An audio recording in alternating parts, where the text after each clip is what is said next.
Beautiful. In news that I was extremely excited about, one of the biggest surprises of the Game Awards was the reveal of Remedy's long-awaited sequel to Alan Wake, Alan Wake 2, coming in 2023 to PC, Epic Game Store, PS5, and Xbox Series consoles. The announcement follows this year's Alan Wake Remastered. This will be Remedy's first foray into survival horror, pivoting from an action-adventure thriller. Will be built on Remedy's Northlight engine, and Matthew Porretta is returning as the voice of Alan Wake. Which actually, so just on that, that is actually what tipped me off, because I wasn't paying attention to the trailer. I was doing something on the stream, and then as it was happening, I was talking to you, Swinny, and I'm like, oh, that's Alan Wake's voice, right? Yeah, I was thinking the same thing before you said it. I'm like, oh. And I'm like, oh, this must be Alan Wake too. I've seen a lot of people react to this, and everyone's like, "Is that Jake Gyllenhaal?" To the trailer. Now, like, so I'm fascinated to see how close this will be to my version of Alan Wake 2. Like, if there's any parallels, I'm going to claim that so much. Did you?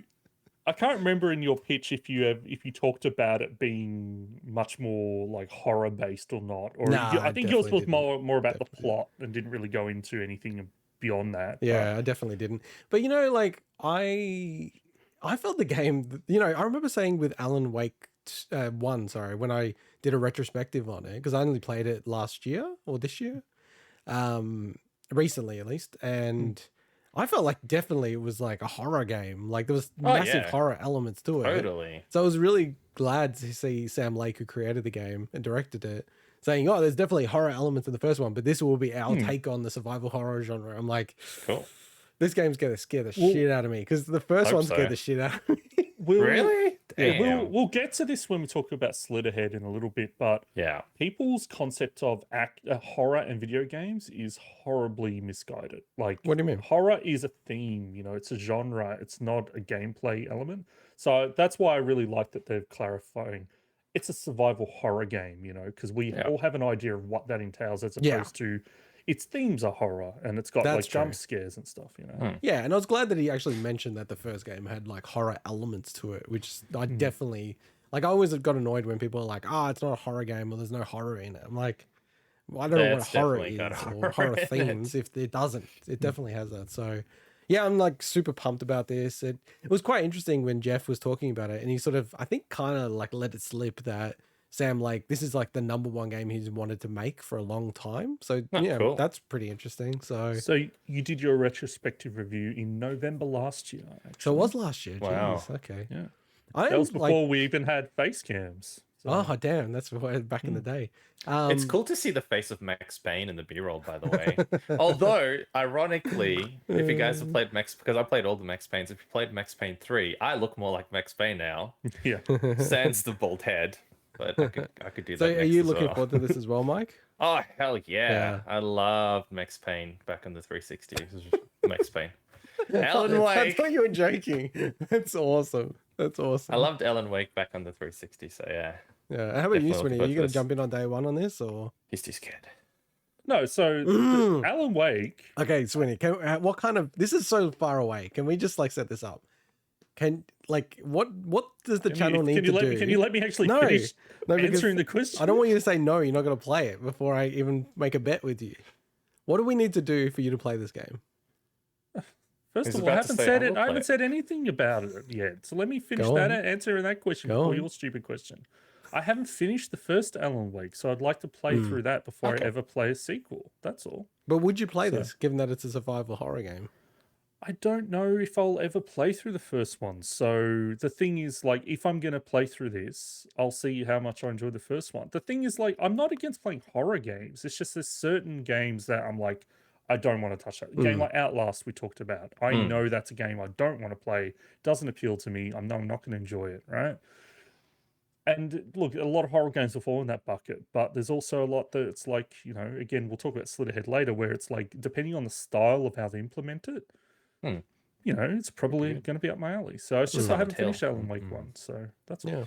No, it's really cool. And did you guys want to mention anything else about this game, or? So there's an interview with Sam Lake So I don't know. Did you mention who Sam Lake was before? I just said that didn't he think. that he directed the first game, but he's Yeah, Remedy's key guy, really. yeah. So it's an interview with IGN. Goes for about 10 minutes, and it's actually pretty good. He doesn't divulge a lot of information about the game, like in terms of systems and stuff, but Okay. it's pretty cool if you're a fan and I guess, interested to hear about him talk about the fact that, they had a prototype for Alan Wake 2. And this Oh. game and there's footage and they show the footage. So that's something that's not new. But I think it's Ryan McCaffrey, I think Yeah, from IGN was interviewing. he's my favorite person at IGN. So he's really good. he asked the question, is this how close is this to your original vision for the sorry, I was about to say Max Payne 2, for Alan Wake 2. It's Mike. Too. It's Mike. It's Mike. I blame that. And he said, it's very different. It's really like with the passage of time, they had the benefit of, on reflection, seeing we can do this in a different way that is going to tie the narrative and gameplay a lot closer together of what they want. So check out that interview. I think it's really, really cool. Just don't expect much more details about the game itself. So. I think Max Payne's got to be an early front runner for the show title, but that's interesting about Alan Wake too. I noticed that little eye roll there, Swinny. Because the first game had a weird prototype, then they dumped. So it had a day-night cycle, all this kind of stuff for the first game, and then they were just like could not get the game working. So they were like, okay, we're just gonna make linear, right? But the fact that they actually had the whole engine and the day-night like all built, Sam Lake felt that it gave more realism to the game because like the position of everything was really thought through because it was going to be like an open world game, like on a very small I remember set. that, yeah.